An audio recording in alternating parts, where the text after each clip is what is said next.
just want to start with we acknowledge and respect the Watonga peoples on whose traditional territory the University of Victoria stands, and the Songhees, Esquimalt, and Wasatch peoples whose historic relationship with the land continues to this day.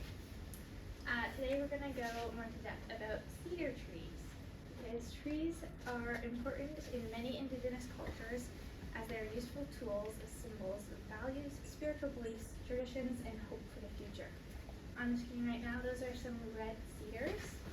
The cedar tree is represented as cleansing and strength. Does anybody know why they value trees so much? Any? Yeah? Because of the many uses that they have, like the different uses. Yeah, there's lots of different things that we can use with all different things on the tree, but they also call it the tree of life. And this is because they believe that when their ancestors die, they bury them, obviously, but then they believe that the nutrients from the bodies grow into the trees and make the trees big and strong. It's a nice circular idea, isn't it, really? Yes. So before they cut the tree to use any part of it, they'll give a gift to their ancestors through tobacco, sage, or sweetgrass. It's just like a giving thanks to the purpose of the tree. They use leaves for medicine mostly, but they can put them in the tea or in their bath, or I watched a video and they wrapped it in a hot towel and like breathed it, so it was like respiratory health. The bark is stripped, especially for red cedar trees, and used as in clothing, such as capes or skirts, and in jewelry, hats, tools, and even art. Stripping of the red cedar is pretty cool video actually to watch it happen. But they used to use like stones, but now it's kind of more modernized and they use hatchets.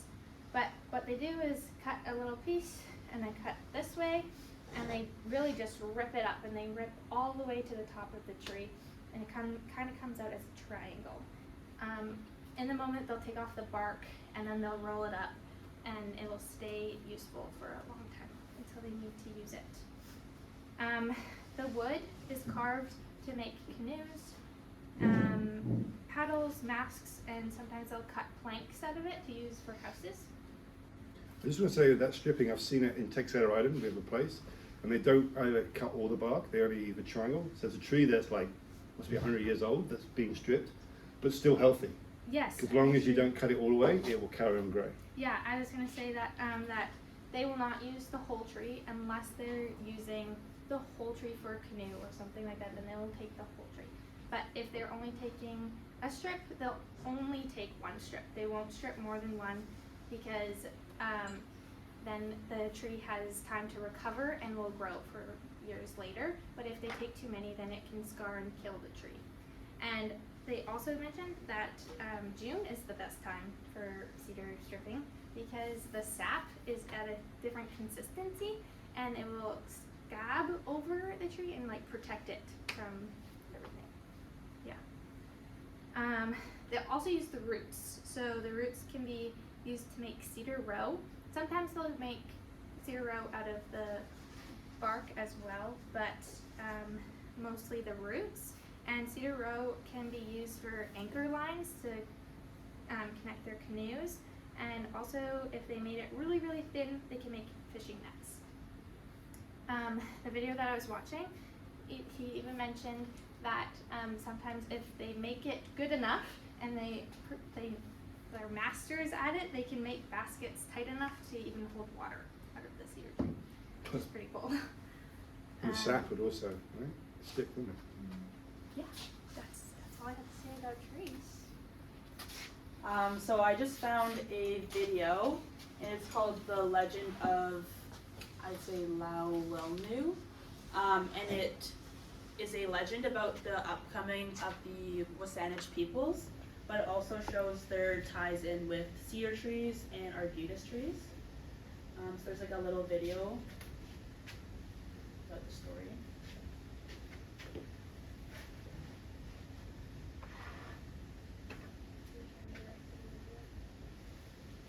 on your volume.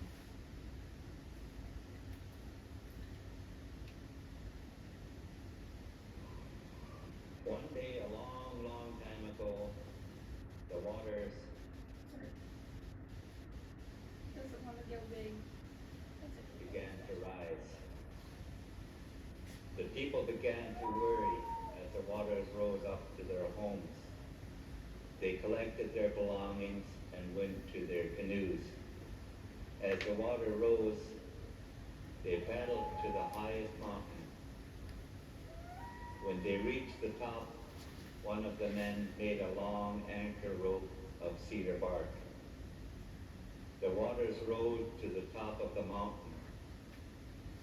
The people were anchored there for a long time, but were well prepared and had lots of dried salmon to eat. As they were tied up there, a raven came and landed on the bow of the canoe. It seemed to be telling them something.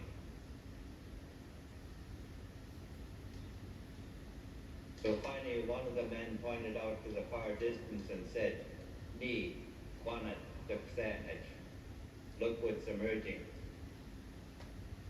So then they knew that this is what the raven was telling them. They knew the flood was over. As the tide went down, they gathered in a circle and gave thanks to the mountain that saved their lives. And they said, from now on, this mountain will be called Tawanga, the place of refuge, and we will be called the Kusanich people.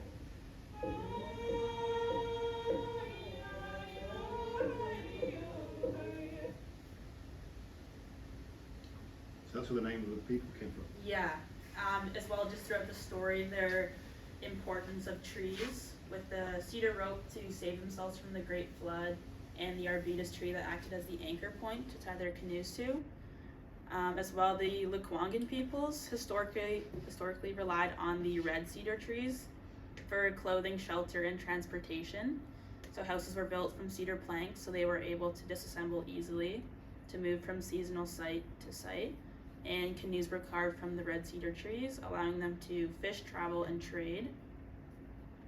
So cedar trees are just a integral part in the spiritual beliefs and ceremonial lives of coastal indigenous peoples and demonstrate the cultural interrelationship between human and plants.